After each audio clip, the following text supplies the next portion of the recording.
Hola amigas, muy buenos días y pues bueno, aquí estamos un viernes más, 11 en punto de la mañana y estamos ya en la lección 9 de nuestro libro de Timothy Keller que se titula así simplemente la oración. Y hoy el título de este capítulo es Las piedras de toque de la oración.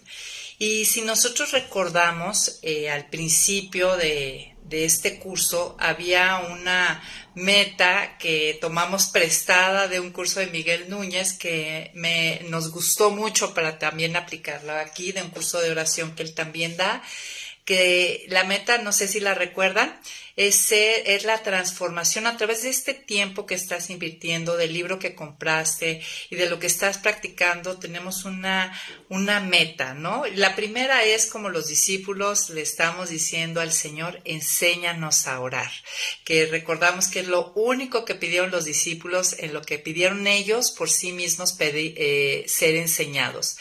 Y nosotros lo que queremos es la transformación de creyentes que no tienen a Dios en todos sus pensamientos y que por lo tanto se olvidan de Dios y que muchas veces carecen de fe y por eso oran poco. Queremos de ser esos creyentes, pasar a ser creyentes, a cambiar a santos que oran con frecuencia, que no solamente creen en Dios, sino que le creen a Dios y que le recuerdan en todo tiempo y hacen su voluntad. O sea, queremos ser creyentes. En una oración sencilla sería: Señor, ayúdanos a tenerte presente en todos nuestros pensamientos. Alimenta nuestra fe para que recurramos a ti en todas las áreas de nuestra vida, en gratitud, en súplica, en alabanza, en adoración. Y bueno, yo quisiera empezar. Gracias a nuestras amigas que se están conectando. Muchas gracias que están aquí acompañándonos. Nos alienta muchísimo saber que están aquí con nosotras. Y si tú tienes el libro, me gustaría leer la introducción que viene en la página 132. El autor Timothy Keller puso a este capítulo el título de Las piedras de toque de la oración. Y aquí explica que es una piedra de toque. Dice, las piedras de toque, una piedra de toque es una roca pequeña que contiene sílice que se frota contra otra pieza de oro o plata para probar su grado de pureza y autenticidad. Como hemos visto, toda la oración es un tanto impura. Nunca está hecha con motivos totalmente adecuados del corazón o con el lenguaje digno de su objeto. Por lo tanto, es recibida y contestada por Dios solo por gracia. Sin embargo, sobran las indicaciones en la Biblia de que deberíamos intentar orar de manera adecuada. La palabra de Dios nos enseña todo sobre la Biblia y hemos estado aprendiendo en esta tercera parte. Recuerdan, en la primera parte del libro se tituló Deseando la oración, la segunda parte fue Entendiendo la oración y la tercera parte Aprendiendo sobre la oración, que es donde estamos. Y hoy vamos a hacer como lo que hace el autor, es como recapitular todo lo que hemos visto en cuanto a la oración práctica, y sobre todo el autor ha ido mucho a cuál debe ser la postura del corazón ante ese acceso y esa entrada al trono de la gracia. Y bueno, gracias Rigoberta, Lidia, Margarita, que están aquí con nosotros, Cecilia Paredes, gracias por acompañarnos. ¿Y qué les parece si oramos juntas para empezar? Señor, aquí estamos y simplemente seguimos pidiéndote, enséñanos a orar, Señor. Permite que seamos mujeres que te tienen en todos sus pensamientos, Señor. Sé presente en todos nuestros pensamientos para que seamos llevadas a recurrir a ti en todo momento.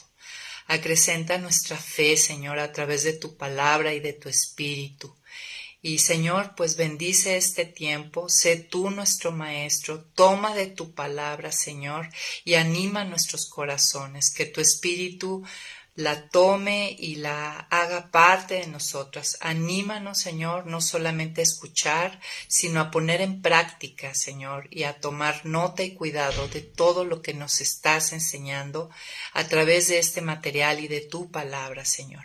Gracias por todos los maestros inigualables que tú has levantado a través del tiempo. Gracias por sus vidas, Señor, consagradas de búsqueda continua a ti. Haznos ser esas discípulas, Señor, también útiles en tus manos, aun sabiendo que somos barro. Gracias, Padre, porque le das rumbo y propósito a nuestras vidas. Bendice este tiempo en el nombre de Cristo Jesús. Amén. Pues muy bien, amigas. Entonces, entremos en materia y dentro de recapitular todo lo que hemos visto, la primera parte vamos a contestar la pregunta ¿qué es la oración?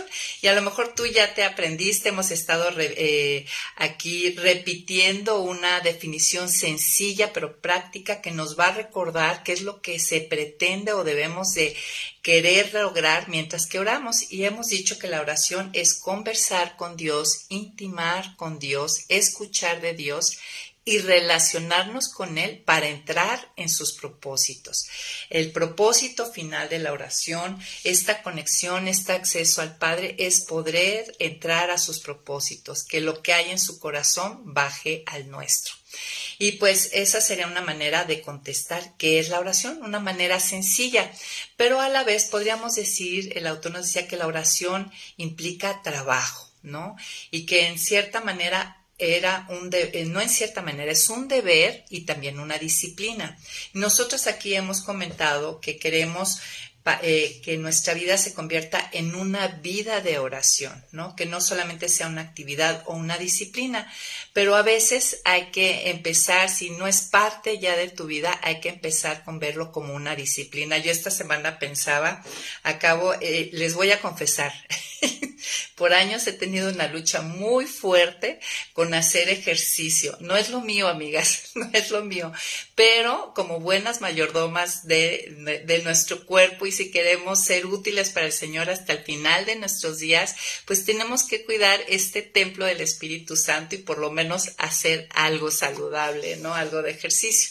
Entonces, no es parte de mi vida. El ejercicio no es parte de mi vida, entonces yo tengo que tomarlo como una disciplina y quiero compartirles que esta semana he tenido victoria, he podido ir diario a hacer un tiempo de ejercicio y ahorita no es parte de mi vida, pero yo lo estoy tomando como una disciplina, como un deber en beneficio a mi salud. Y más adelante seguramente ya no lo voy a ver como una disciplina o un deber, sino ya va a ser parte de mi vida. Yo ayer en el discipulado le comentaba a nuestras amigas con las que estamos estudiando este material que, bueno, mi meta, yo veo con mis hijos, es parte de su vida. Vamos de vacaciones y en lo automático meten los tenis y meten las cosas de deportes y parte de su vacación es disfrutar de un tiempo de ejercicio. Para ellos no es un deber, no es una disciplina, no es que a las 8 lo hago, sino ya es parte de su vida y eso es lo que queremos hacer con la oración y por eso Martín Lutero, ¿se acuerdan? En una lección nos decía que bueno, la oración es un deber y una disciplina. Y aquí en el libro el autor nos decía, imagínate que vives con alguien y no le hablas, no te dirijas a él, simplemente de vez en cuando le dejas ahí unos mensajes. Y si de repente, oye, tú le mencionas, oye, pues vivimos en la misma casa y no nos comunicamos, y que esta persona te contestara, pues es que, ¿sabes qué? La verdad es que yo no saco provecho al hablar contigo, me parece aburrido, y la verdad es que cuando hablo contigo mi mente anda vagando, así que la verdad es que ya ni intento hablar contigo. ¿Tú qué concluirías? ¿Qué dirías de esa persona con la que vives si te contestara de esta manera? Bueno, pues a lo mejor algunas que tenemos adolescentes ya nos han dicho algo parecido, pero nosotras es un hecho, amigas, el Dios es omnipresente, Dios está con nosotros y las hijas tenemos incluso dentro de nosotros al Espíritu Santo.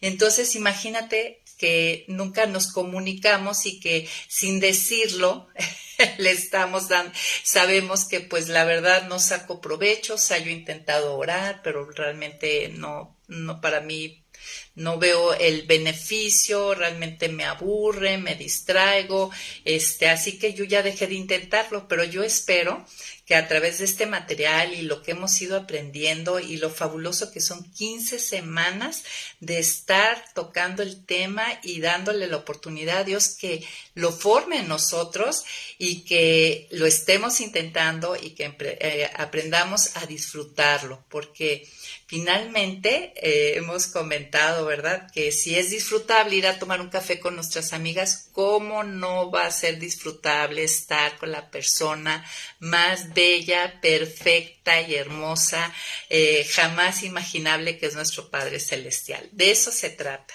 ¿no? Pero pues bueno, la oración es un esfuerzo perseverante y debemos de seguir, estamos llamadas a seguir orando a través de los altibajos de la vida, ¿no? Sabemos que en nuestra vida espiritual a veces hay tiempos donde estamos como con el corazón muy ensanchado hacia Dios y bueno, es una respuesta fácil a nuestra vida estarlo buscando, pero hay veces que hay aridez, que hay dificultades, pero estoy llamada a perseverar y no orar nada más cuando tenga ganas, sino independientemente estar buscando comunicarme con mi Padre Celestial, y a veces el orar se convierte en una lucha. Hay etapas donde se convierte en una lucha, pero no porque sea una lucha lo voy a dejar de hacer. Es más, es cuando más lo necesitamos. Entonces recuerden, amigas, a través de ver que la oración es un deber y una disciplina, nos va a llevar, es el medio que nos va a llevar a que se transforme en una vida de oración. Eso queremos. Por otra parte, si contestáramos qué es la oración, ya hemos dicho que es una respuesta a la palabra de Dios, ¿no? La oración es una respuesta a su palabra. La oración es conversar con Dios y pues ya tuvimos ese capítulo que realmente fue muy padre. Y fíjense, pensemos en esto. En el huerto de Edén, el hombre paseaba con Dios, ¿no? Ahí en Génesis 3 paseaba con Dios, caminaba con Dios. Y cuando la Biblia dice, habla de que alguien camina con Dios, se refiere a que tiene amistad con.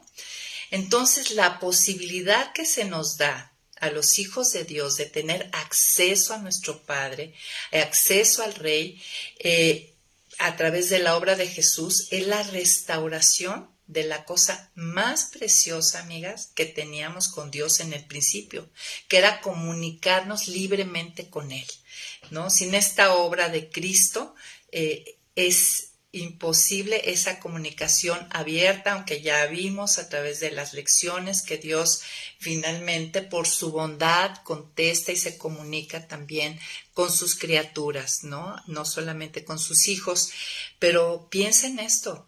La oración es esa posibilidad, ¿no? A través de la obra de Cristo que teníamos en un principio con Dios, de comunicarnos libremente con Él. Lo peor que le pasó a Adán y Eva fue que fueron expulsados de ese lugar del Edén donde tenían esa comunicación abierta, y a través de la obra de Cristo se restaura, y en el futuro, en la segunda venida, cuando haya nuevos cielos, nueva tierra, ahí volveremos a estar cara a cara. Pero mientras, la oración es ese canal que restablece esa comunicación. También aprendimos que la conversación se genera de dos maneras, ¿no? Como respuesta a la escritura, cuando yo abro la escritura, Dios me está hablando. Y hemos dicho que podemos apropiar nuestro nombre, ¿no? De lo que dice Mayra, te digo que te esfuerces y seas valiente, no temas ni desmayes, apropia tu nombre. Y yo, ¿cómo contesto a eso? Estuvimos platicando que no se trata de que él me hable de una cosa y yo sigo con mi tema por acá en un monólogo sin escuchar lo que él me dice. Pero también esta respuesta, esta conversación se da como respuesta a la voz de Dios. Hay veces que el Espíritu Santo nos habla, ¿no?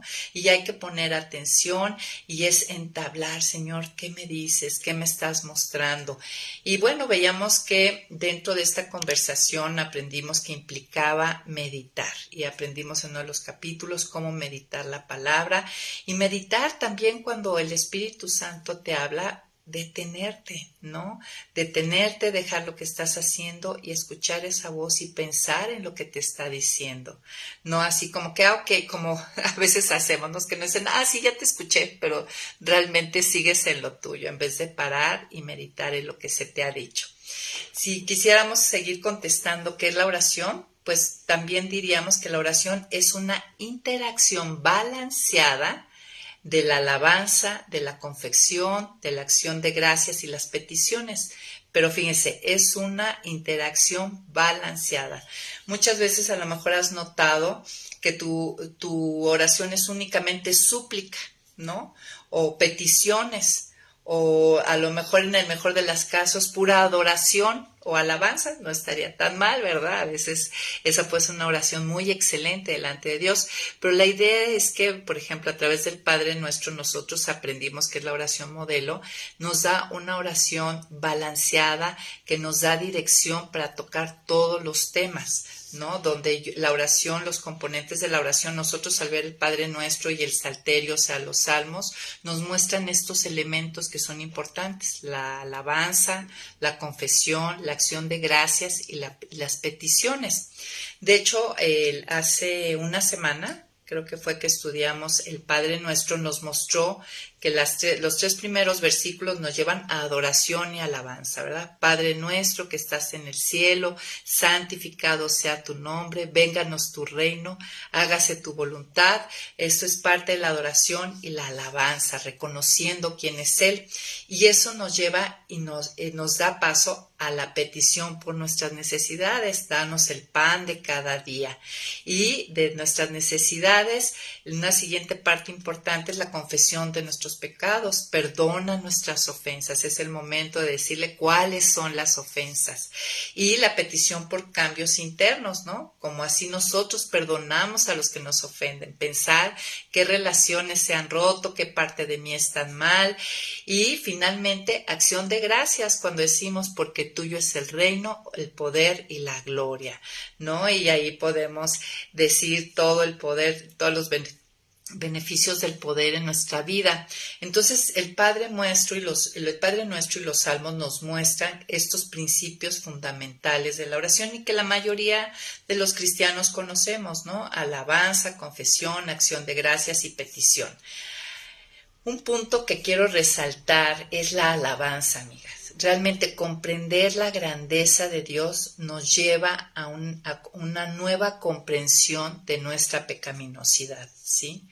Luego de un reconocimiento más profundo, alabarlo, reconocer su grandeza, me lleva a un reconocimiento más profundo de mi pecado y eso genera arrepentimiento, lo toma el Espíritu Santo y nos da arrepentimiento, un deseo sincero y franco de cambiar de dirección. Y su Espíritu nos da ese poder, ¿no? Y nos lleva ante el perdón de nuestros pecados, ante el arrepentimiento, la confesión, nos lleva a asombrarnos con gratitud de la gracia, de ese favor inmerecido de Dios que recibimos todos los días, ¿no? Porque no ha dicho el Señor que nos va a perdonar hasta 1.235.000 pecados, ¿no? Todos los días existe ese favor que no necesito ganarme para salir absuelta de mis pecados y no tener que pagar por ellos. Entonces, dentro de la oración, hacer una oración balanceada, como nos muestra la Escritura, nos va a llevar a que mientras más miramos el poder de Dios, o sea, observar a través de la Escritura, de lo creado, de las vidas de mis hermanos, lo que hacen, entre más podamos ver el poder de Dios, más seremos llevadas a depender de nuestras necesidades.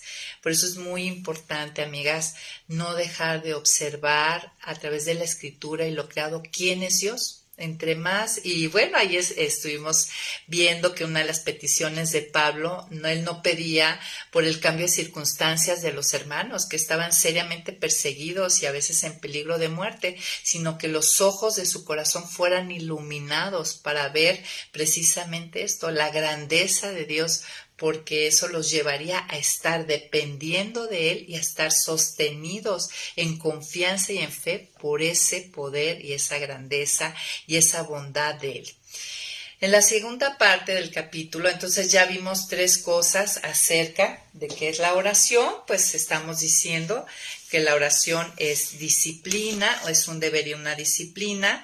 Estamos viendo que la oración es una conversación y estamos viendo que la oración es una interacción balanceada ¿no? De estas partes que acabamos de decir, de alabanza, confesión, acción de gracias y petición.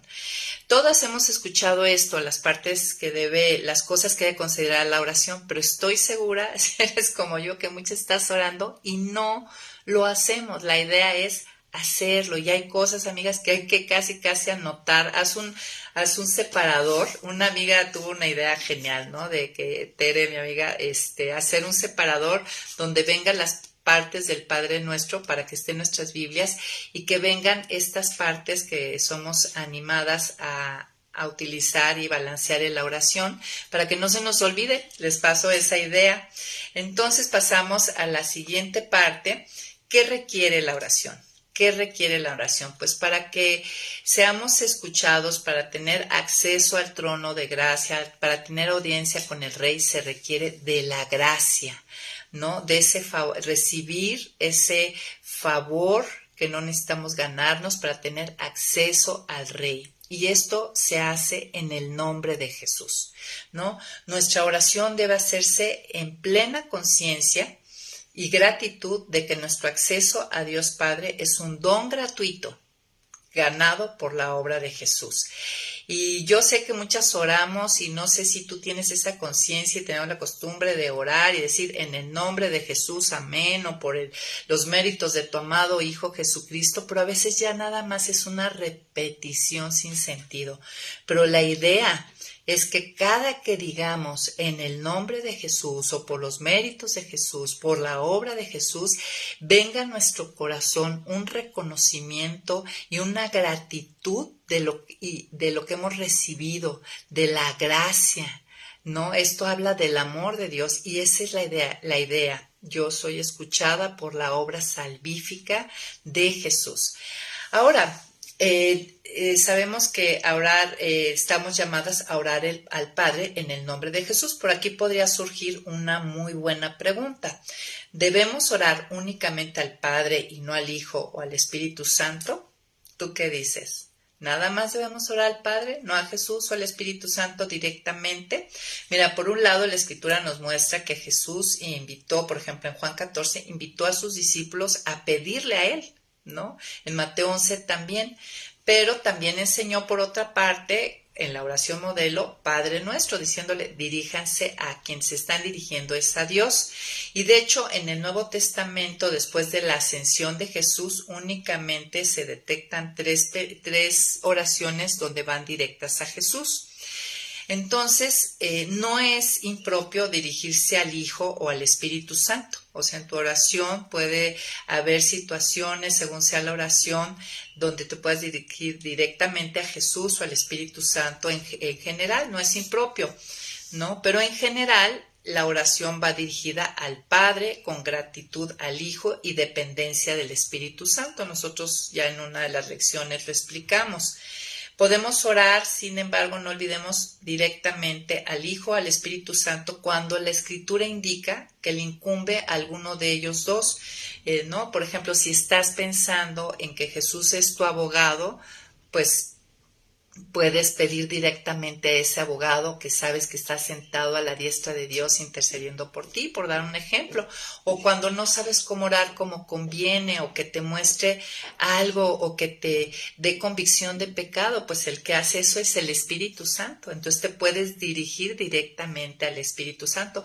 O a la hora que vas a leer tu Biblia y quieres aprenderla, dice la Escritura que el Espíritu nos guiará a toda la verdad, pues puedes decirle, Espíritu, muéstrame la riqueza de tu Escritura, abre mis ojos, ¿no? Entonces sí puede ser, si es propio, aunque en general nos dirigimos al Padre, ¿no? Ahora, recordemos, vimos en una de las lecciones algo grandioso, amigas, que la oración es un momento en que yo estoy conectada, ¿no? Tengo acceso a toda la Trinidad. O sea, es un momento, fíjense, no orar es perdernos casi de una de las cosas mejores de haber sido salvas. Es el momento donde yo puedo interactuar y estar, porque hemos dicho que la oración es estar con. Pues en la oración es mi momento de estar con Dios Padre, con Dios Hijo y con Dios Espíritu Santo. Entonces seguimos adelante. Entonces, ¿qué requiere la oración? Gracia. ¿Qué más requiere la oración? pues, a ver, déjenme pasar a la siguiente diapositiva. La oración vimos en otra lección que requería temor, ¿no? La oración es un corazón que participa con asombro y con amor. Ya habíamos dicho que pues no era temor al castigo, no nos presentamos ante este rey, ante este padre con temor a ser castigadas, sabiendo que es omnisciente, que ningún pecado ha quedado fuera de su conocimiento, sino se refiere al temor de ofender, ¿no?, a alguien que ha hecho tanto por nosotros y que sigue haciendo tanto por nosotros y seguirá haciendo, ¿no? Como cuando tú conoces, habíamos dicho, a alguien muy importante, alguien que admiras mucho, y pues tú no entras así como descuidadamente, sino vas lo mejor arreglada y quieres decir las mejores frases o contestar con inteligencia, ¿no? Entonces, entrar con temor es entrar con confianza, pero con entendimiento. Entro ubicada de quién soy yo y quién es él, ¿no? Ante quién estoy entrando. Y me encanta porque la primera frase, el Padre Nuestro, nos ubica. Padre Nuestro que estás en el cielo, ¿no? Tú no eres igual, yo no soy igual a ti, pero jamás y nunca, ¿no? Tú estás en el cielo, tú eres tan grande, tan diferente, pues totalmente diferente, ¿no? Santo. El corazón, estamos llamadas, el temor es una emoción, ¿no? Y en la oración estamos llamadas no nada más a orar con la mente, con nuestra mente, ¿no? También el corazón, los afectos deben de participar, y esta era parte de la aportación de San Agustín en la teología, ¿no? No se trata nada más de recitar palabras. Ahí en Mateo 15:8 Jesús les dijo, es un versículo que no, fue de los primeros, en mis primeros tiempos de creyentes, 25 años, y nunca se me olvidó: este pueblo de labios me honra, pero su corazón está lejos de mí. Y Dios sabe cuando yo estoy orando y mis labios lo están honrando, pero mi corazón está lejos de él.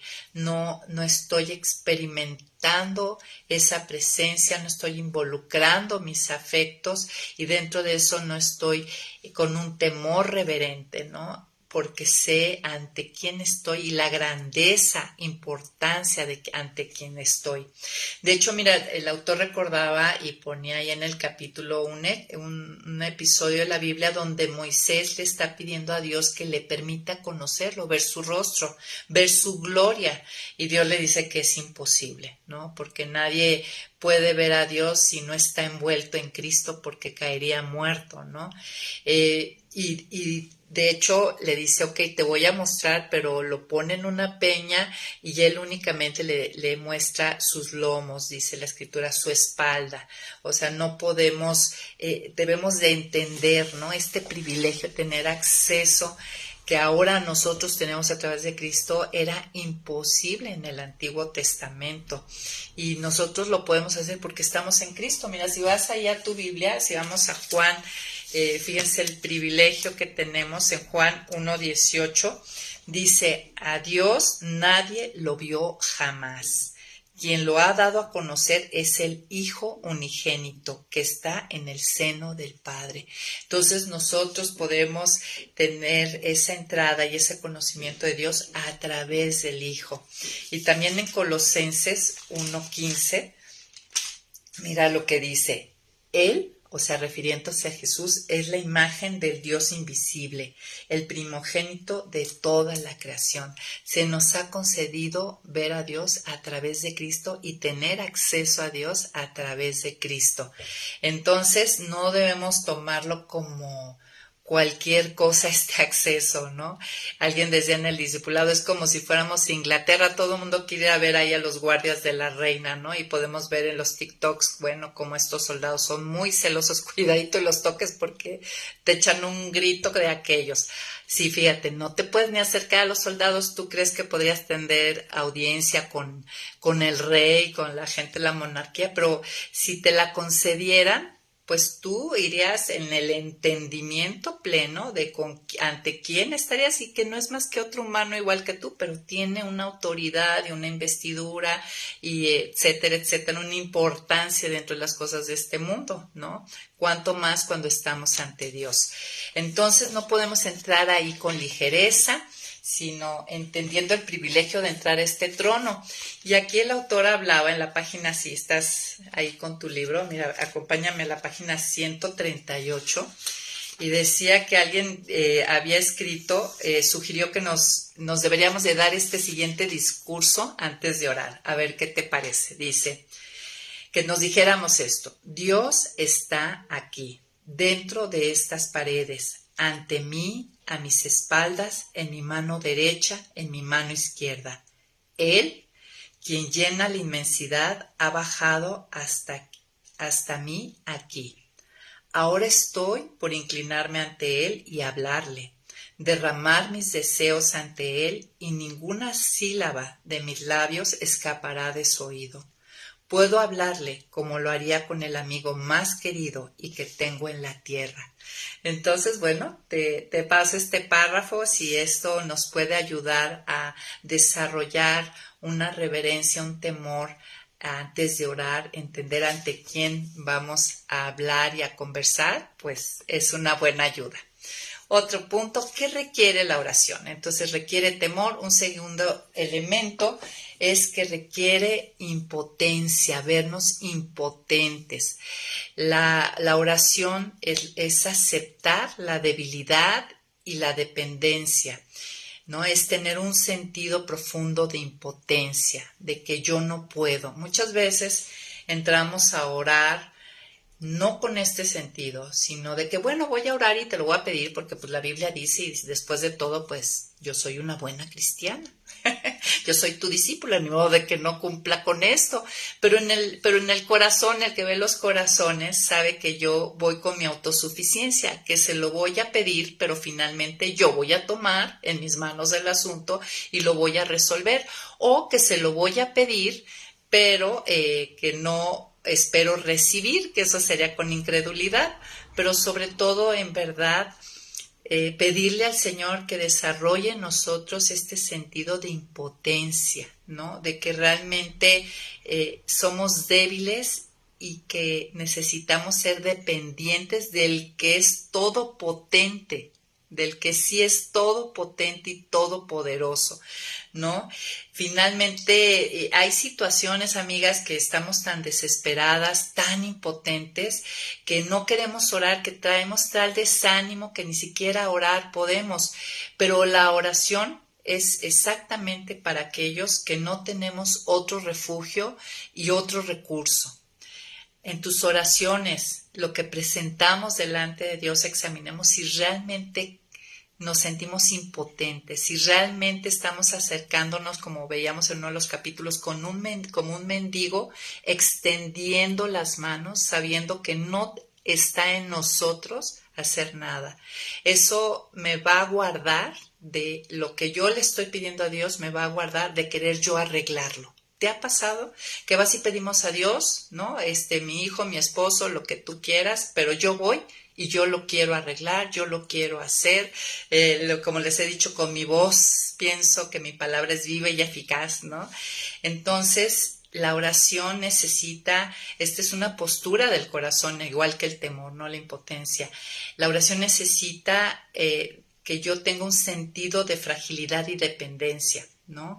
Y ahí es donde el Espíritu nos lleva a orar como conviene, como dice Romanos 8:26, ¿no? Que Él nos ayuda en nuestra necesidad, en nuestra impotencia. Él es cuando intercede por nosotros. Y ahí el autor tocaba un texto que hace mucho que no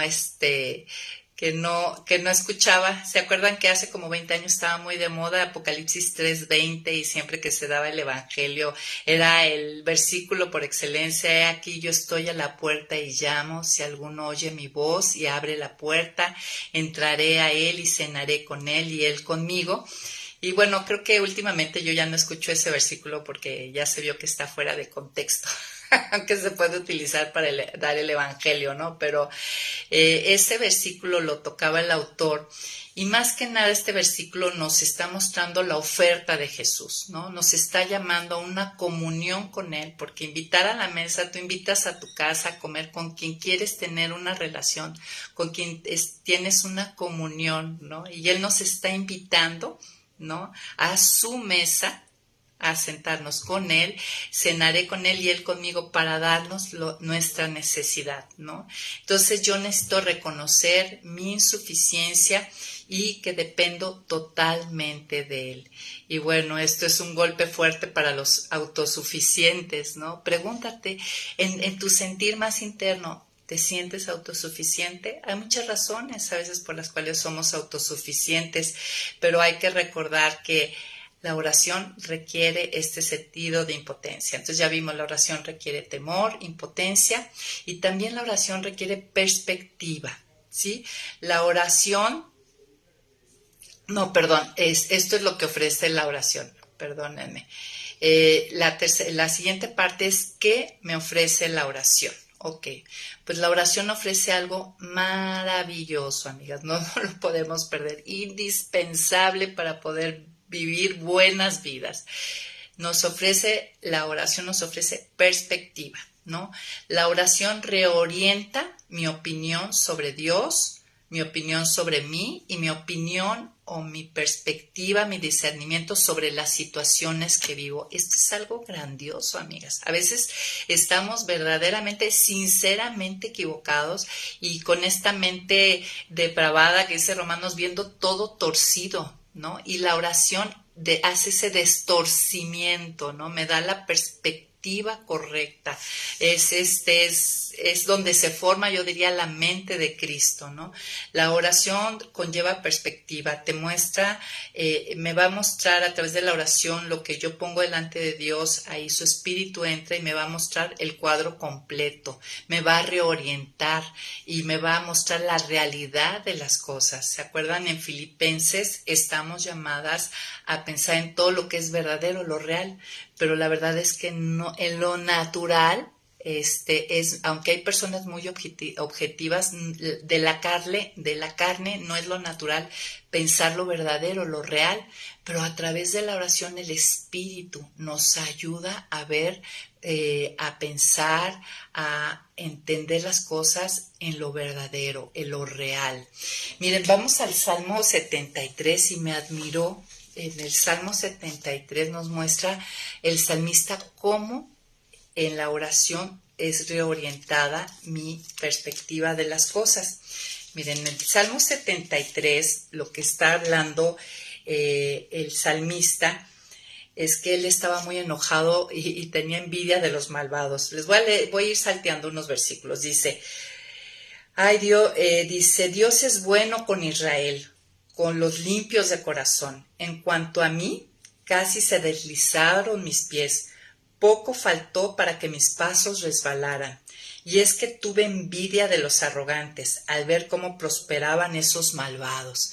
Y empieza ahí a varios, como 10 versículos, a hablar de cómo estos malvados que niegan a Dios, que están en rebeldía a Dios, parece como si Dios los prosperara y les concediera todos los anhelos de su corazón. Pero llega el versículo 3 y dice, pero de nada me ha servido mantener mi corazón y mis manos sin pecado, como diciendo, o sea, a estos malvados Dios los prospera y yo que he buscado integridad con el Señor, de nada me ha servido. Pues a todas horas recibo azotes y soy castigado todas las mañanas. O sea, parece que a este pobre salmista le estaba yendo muy mal.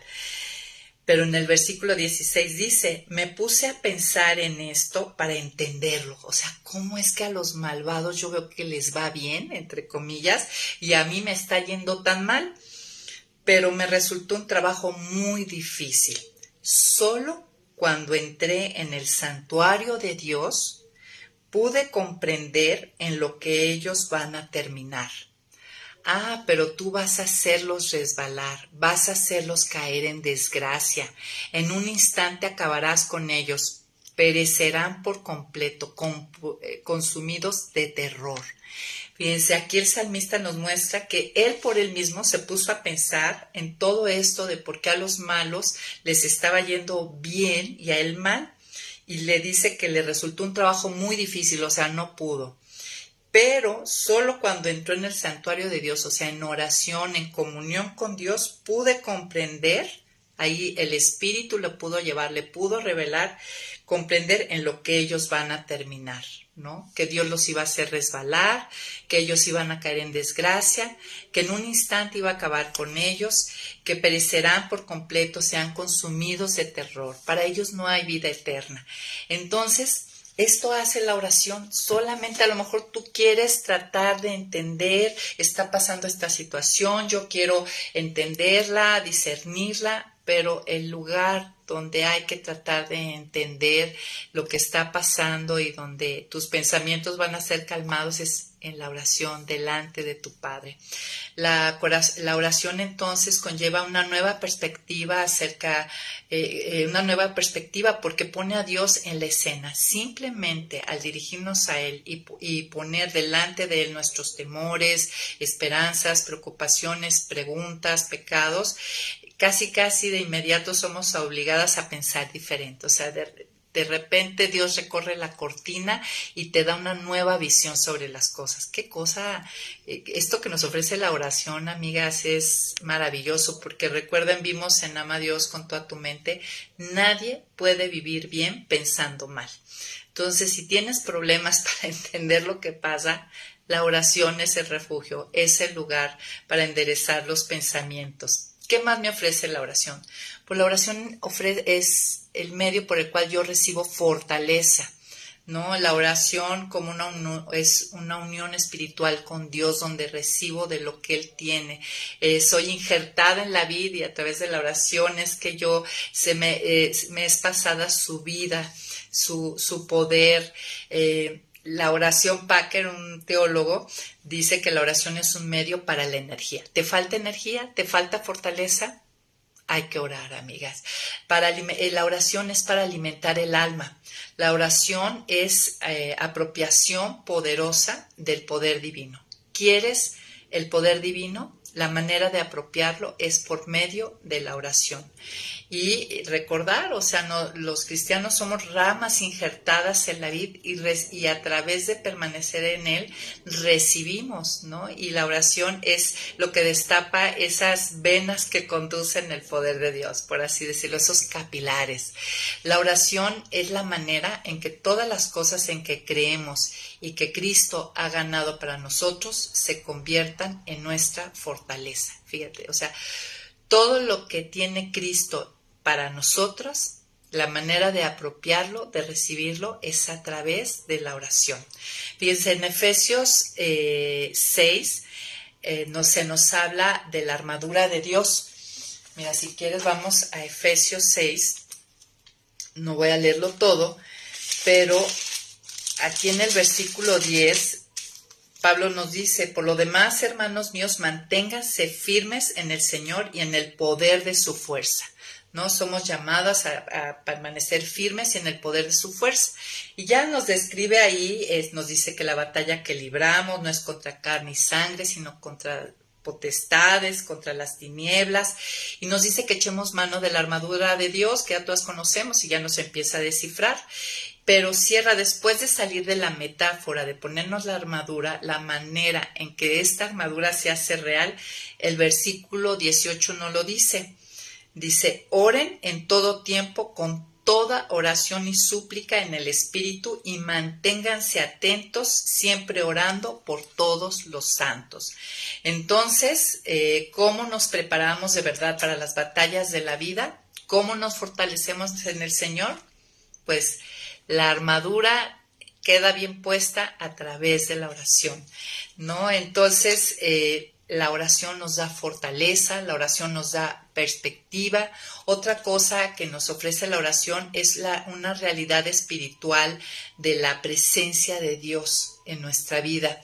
Miren, amigas, Dios no solamente habla, Él está presente. En la oración cuando nos habla a través de su palabra o de su espíritu, no solamente nos está hablando como por un celular y Él no está, es que Él está ahí. Él está ahí, ¿no? Recordemos, la oración es estar con. Entonces, por medio de la oración, nuestro abstracto conocimiento de Dios se vuelve real para nosotros.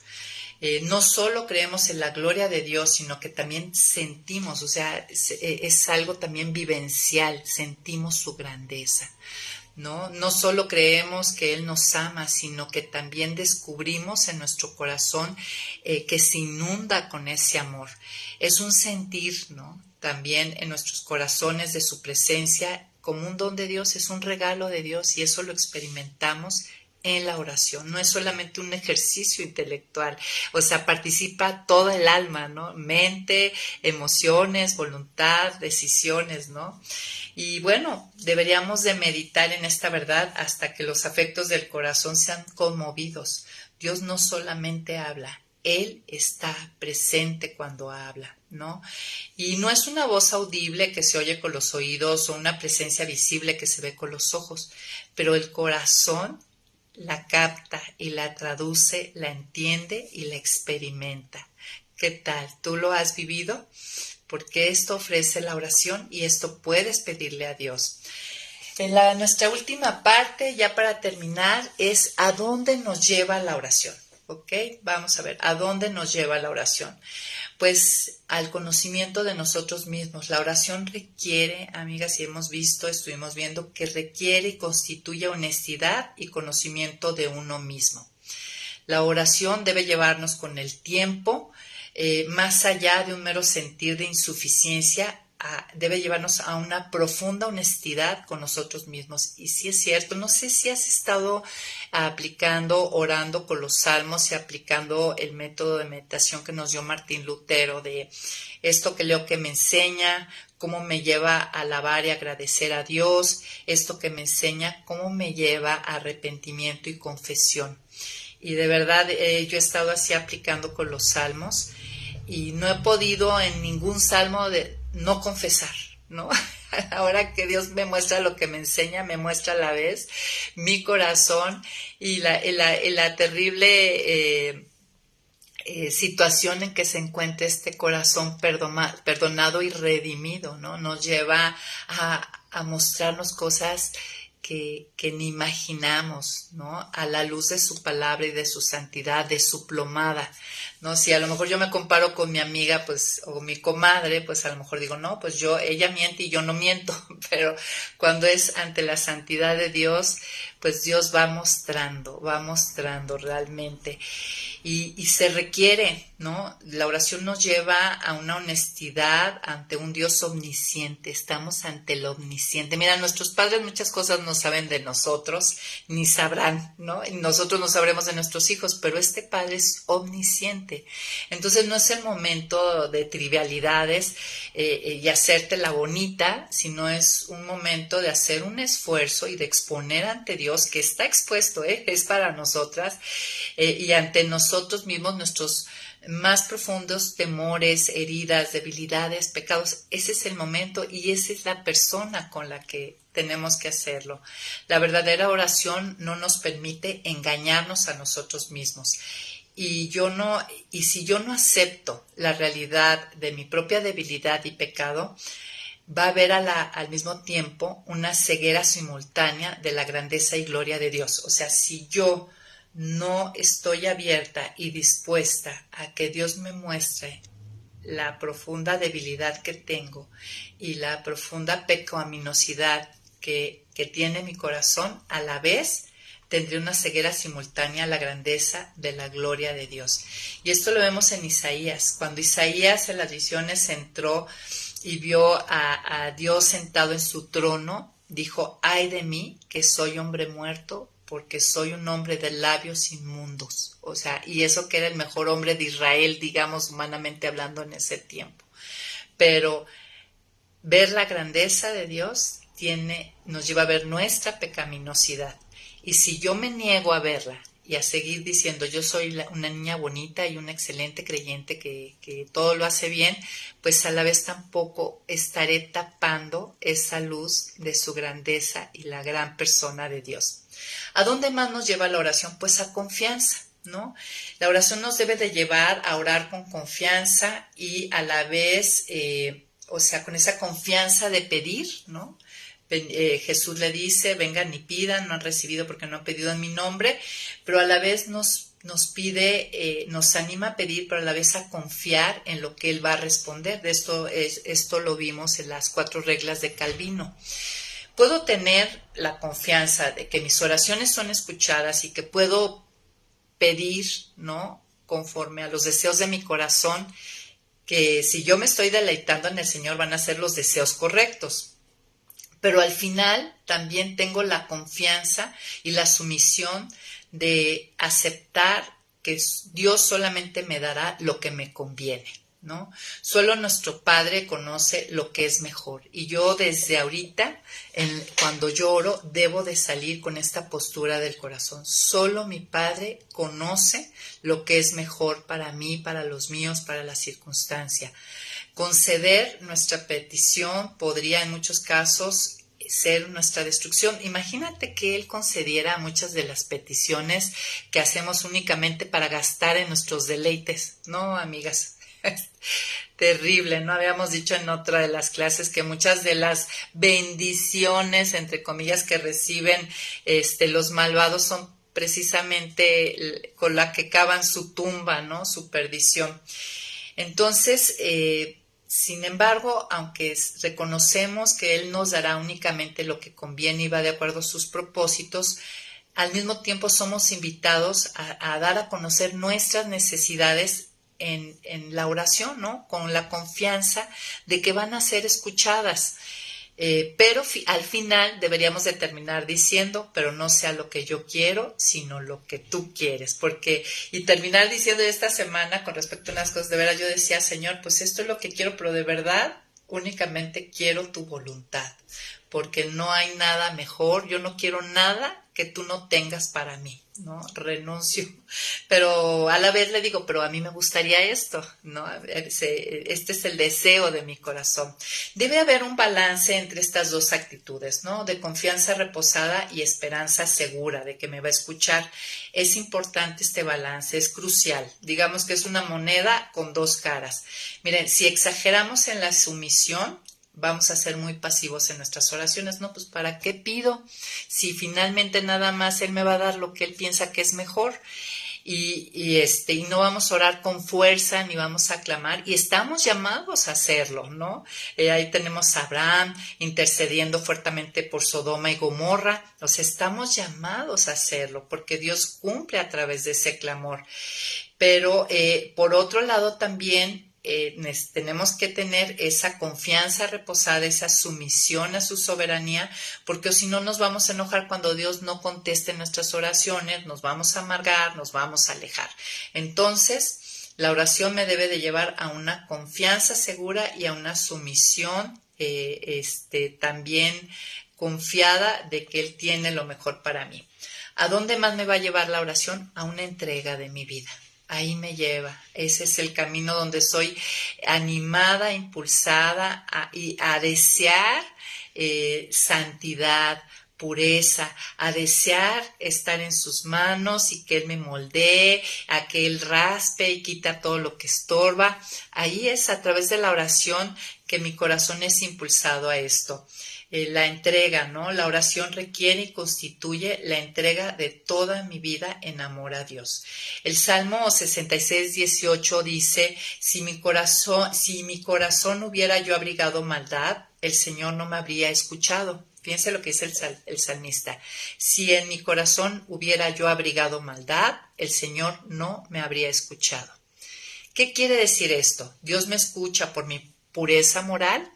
O si no soy pura moralmente, que nadie lo logra hacer al 100, entonces no me va a escuchar. ¿Qué significa esto? Pues significa lo que dice Santiago 4:3. Si vas conmigo en Santiago 4:3, por un lado yo Para que mis oraciones no sean estorbadas, soy llamadas a buscar, a estar en ese camino de deseando y esforzándome en el espíritu de santidad, donde Dios vaya limpiando y transformando y llevando mi vida a madurez. Miren, Santiago 4:3, aquí está. Dice, la entrega tiene que ser, porque si no hay entrega, yo voy a estar orando como aquí dice, es más, voy a leer desde el 2. Dice, si ustedes desean algo y no lo obtienen, entonces matan. Si arden de envidia y no consiguen lo que desean, entonces discuten y luchan. Pero no obtienen lo que desean porque no piden. Y cuando piden algo, no lo reciben porque lo piden con malas intenciones para gastarlo en sus propios placeres. Entonces, por un lado, para que sí sean contestadas mis oraciones y yo pida de acuerdo al corazón de Dios, requiere una entrega, requiere que yo quiera vivir dentro de sus mandamientos. Poner a Dios en primer lugar, amarlo y seguirlo es necesario antes de que Dios pueda conceder mis oraciones. Por el mismo amor que tiene mi Padre, no me va a estar dando lo que me hace daño. Entonces yo quiero oraciones contestadas, tengo que aprender a deleitarme en el Señor, ¿no? Si vamos a vivir vidas donde Dios no tiene nuestra máxima lealtad, pues usaremos la oración como un instrumento de forma egoísta, ¿no? Y a veces autodestructiva, pidiendo cosas que realmente pues no nos van a ayudar a nada. También ahí mismo en Santiago 1:6-8, nos da un punto importante. Dice, pero tienen que pedir con fe y sin dudar nada, porque el que duda es como las olas del mar que el viento agita y lleva de un lado a otro. Quien sea así, no piense que recibirá del Señor cosa alguna, pues quienes titubean son inconstantes en todo lo que hacen. Y en otras traducciones esto se refiere a los de doble ánimo. Entonces, la oración tiene que llevarme una entrega, porque a los de doble ánimo no pueden pedir con fe. ¿A qué se refiere? ¿Qué significa de doble ánimo? Y no ser de doble ánimo, ¿no? Pues para no ser de doble ánimo y poder pedir por fe y no ser como esas olas que son llevadas de aquí para allá y titubean, yo debo de tomar la decisión de que Dios sea mi Dios. Dentro de todos los ídolos del corazón que son levantados, yo tengo que decidir que el único Dios y el verdadero Dios es mi Dios, ¿no? Y que yo pueda decir como el salmista, ¿a quién tengo en el cielo sino a ti? Si estoy contigo, ya nada quiero en la tierra. Esta es la meta. No es un asunto de desear y valorar la amistad con Dios más que cualquier otra cosa que yo desee o valore en este mundo. Y esto es a donde nos lleva la oración, a una entrega mayor, y esto sucede a través de eso. Y ya para terminar, ahora sí, gracias por permanecer, ahora sí nos llevamos toda la hora, amigas. Siempre me propongo estar 45 minutos, pero resulta muy difícil, amigas. Lo mejor que he hecho es como de 50, pero gracias por estar aquí hasta el final. Vamos a cerrar con esto que escribe el autor, que me encantó. Dice, una de las cosas más importantes que Juan Calvino manifiesta sobre la oración es que es la principal manera en que recibimos todo lo que hay para nosotros en Cristo. Solo queda que busquemos en Él y que mediante la oración le pidamos lo que sabemos que está en Él. Piénsalo. No podemos recibir a Cristo y creer en su nombre si no es por la oración. Martín Lutero escribió que toda la vida es arrepentimiento, y así es como crecemos en la gracia. Pero una vez más, esto es oración. Nuestro fin principal, indica el Catecismo Menor de Westminster, es glorificar a Dios y gozar de Él para siempre. Todas estas cosas son en esencia oración. Al final de los tiempos, la historia culminará en un gran banquete, dice Apocalipsis 19:9. Pero como hemos visto, podemos comer con Jesús ahora. ¿Cómo? Por medio de la oración. Los comentaristas entienden que la invitación de Jesús a oír su voz y abrir la puerta para que Él pueda entrar y cenar con Él y Él conmigo es una invitación a la amistad y comunión con Él por medio de la oración. Es como se da todo, amigas. La oración, aunque a menudo es agotadora, incluso una agonía, es con el tiempo la mayor fuente posible de poder. Y bueno, muchísimas gracias, amigas, por haber estado aquí hasta el final. Y pues nos vemos, ya estamos en la recta final del material, son 15 capítulos, próxima semana capítulo 11. Las que están leyendo, pues las animo a seguir haciéndolo y pues bendiciones para esta semana y aplicar todo lo que hemos aprendido. Gracias, amigas. Bye, bye.